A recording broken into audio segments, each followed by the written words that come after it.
നമ്മൾ ലൈംഗിക കാര്യങ്ങളിൽ ഇടപെടുക, നമ്മൾ ഇഷ്ടമുള്ള ഫുഡ് കഴിക്കുക, നമ്മൾ മൊബൈൽ ഫോൺ യൂസ് ചെയ്തെല്ലാം നമ്മുടെ ഡോപ്പമൈൻ ഫ്ലഷിനെ ഒത്തിരി കൂട്ടും. നമ്മളൊരു റിവാർഡ് പാത്വേ പെട്ടെന്ന് നമ്മുടെ ബ്രെയിനിൻ്റെ റിവാർഡ് പാത്വേ പെട്ടെന്ന് ആക്ടിവേറ്റ് ചെയ്യുക, അതൊരു സന്തോഷം തരും. ഇന്നത്തെ നമ്മുടെ തലമുറയിൽ അതിലേക്ക് വളരെ താല്പര്യം കൂടുന്നുണ്ട്. Mobile phone, foods, pornography, chatting, ഇതെല്ലാം നമ്മുടെ അൾട്ടിമേറ്റ്ലി നമ്മുടെ കുടുംബ ബന്ധത്തെയും ലൈംഗിക ബന്ധത്തെയും നമ്മുടെ തൊഴിൽ രംഗത്തെയും ബാധിക്കുന്നതായിട്ട് നമ്മൾ ക്രമേണ നമുക്ക് മനസ്സിലാവും. നമുക്ക് അതിനോടൊരു അഡിക്ഷൻ ഡെവലപ്പ് ചെയ്യുകയാണ്. അപ്പം ഈ ഫോൺ കണ്ടുകൊണ്ടിരിക്കുമ്പോൾ കുടുംബത്തിലെ ആരെങ്കിലും എന്തെങ്കിലും ഒരു കാര്യം പറഞ്ഞാൽ നമുക്ക് അവരുടെ ഒരു ദേഷ്യമാണ്. മനുഷ്യർ തമ്മിലുള്ള ആ ഒരു റിവാർഡിങ് പാത്ത് ബ്രേക്ക് ആകുമ്പോൾ നമ്മൾ പെട്ടെന്ന് ഇറിറ്റബിൾ ആവും.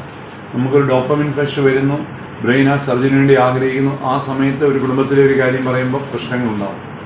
അതുകൊണ്ട് ഇതൊരു അഡിക്ഷനായി കഴിഞ്ഞ് കഴിഞ്ഞാൽ തൊഴിൽ രംഗത്തും പ്രശ്നമുണ്ടാവും. നമുക്ക് വേറെ ഉത്തരവാദിത്തങ്ങൾ ഏർപ്പെടുമ്പോൾ മനസ്സ് എടുക്കാനായിട്ട് മടിക്കും.